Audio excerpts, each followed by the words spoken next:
So you've heard about this awesome game called Teamfight Tactics and wondering what it was and how you can put your big brains to test with it? Well, my name is Frodan and I'm here to help you with just that. First, what even is Teamfight Tactics? Think of it like an 8-player free-for-all chess or tower defense game with the pieces being powerful champions in the League of Legends universe. But don't worry, you don't need to know anything about League of Legends or even chess to play TFT.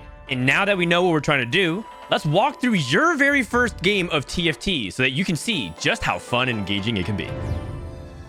At the beginning of the game, you'll vote on one of 3 portals and vote for it by standing on it. Each of these portals alters the game's rules. With over 40 options, each game offers varying experiences. You can opt in for more resources for everybody, including yourself, or minimal tactics, depending on your playstyle. In this game, these cute little scuttle crabs are going to give us extra loot and resources, so we'll have much more gold for buying champions than usual. At the start of every game, we'll be looting these monsters to collect items, gold, and champions. This is called our opener, before fighting other players in the lobby. So walk over these orbs and collect your loot. For our first game, our core game plan will be to play a strong, basic strategy of spending our gold at low levels to find 9 copies of a champion and 3-star them for victory. We call this in TFT a reroll strategy, and I highly encourage any starting player to begin their journey with reroll comps. Compositions in TFT are constructed from traits that you see on the left-hand side of the screen. In this game, we're going to be focusing our strategy on a simple sniper composition, focusing on 2 1-cost units, Caitlyn and Kog'Maw. Snipers are a trait that gives you bonus damage for each hex between the unit and the target, so putting them in the far back is key. Kog'Maw also has another trait called Mythic, which gives all Mythic units bonus stats. So this gives us a reason to also look for Cho'Gath, a Mythic Behemoth tank. By finding Malphite who shares the defensive Behemoth trait with Cho'Gath, we put together a nice, well-rounded team of snipers and Behemoth. Before you go into your first PvP fight, you'll be offered a screen of 3 augment choices. Augments are the bread and butter of what makes each TFT game unique. It can power up your existing team with combat power, offer you additional resources to greed harder, or even transform your entire game plan on the spot. Below each augment, you'll see the option to reroll the augment if you don't like it. There are hundreds of augments in the game, ranging from straightforward, powerful choices to clever and unique abilities that only work if you're playing that 1 in 100 game. Augments are what truly gives TFT that infinite replayability because you never know what that next augment holds. In this case, let's take the Mythic Crest because we know we want to play around the Mythic trait and turn any champion into a Mythic unit. At lower levels, you'll have higher chances to see 1 cost. So this is why we say lower level, so we can maximize our odds of seeing the 1 cost that we need. After a few fights have passed, in the middle of each stage, an event happens called the Carousel. The Carousel is a comeback mechanic that shows a selection of units and items.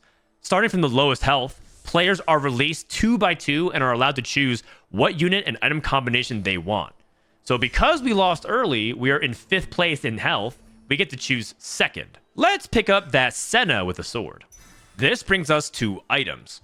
Items are the key core of how you multiply the effectiveness of our units. A high-level champion with no items is like going into a raid with no gear. So make sure to dress for success and itemize your tanks and carries, aka your defensive and offensive superstars. Our core items are made up by combining 2 of any components, and they're divided into 3 categories: physical, magical, and defensive items. For now, let's focus on physical versus magic damage. In TFT, we call physical damage AD, which is short for attack damage, and magic damage AP for ability power. For snipers, we'll have a mix of physical and magic damage, or AD and AP, because we want to set up a double threat. However, in the future, for other comps, you'll likely want similar types of damage so you can have consistent results for streamlined success.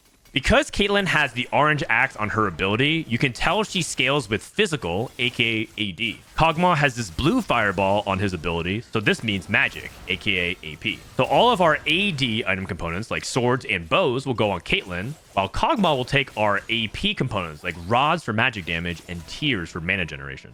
At the top of the screen, you'll see a small swirl icon. That is the main mechanic for this particular set, Inkborn Fables, an Eastern fantasy theme, and its set mechanic is encounters. Encounters are a random story event that may alter the game depending on what champion appears. In some instances, you might get a temporary or even permanent buffs that can replace big moments. In other encounters, it can just be a fun flavor moment that gives your little legend larger curves that you can respectfully admire. Each game has 2 to 5 encounters, and you can hover in the top left to check out what happened.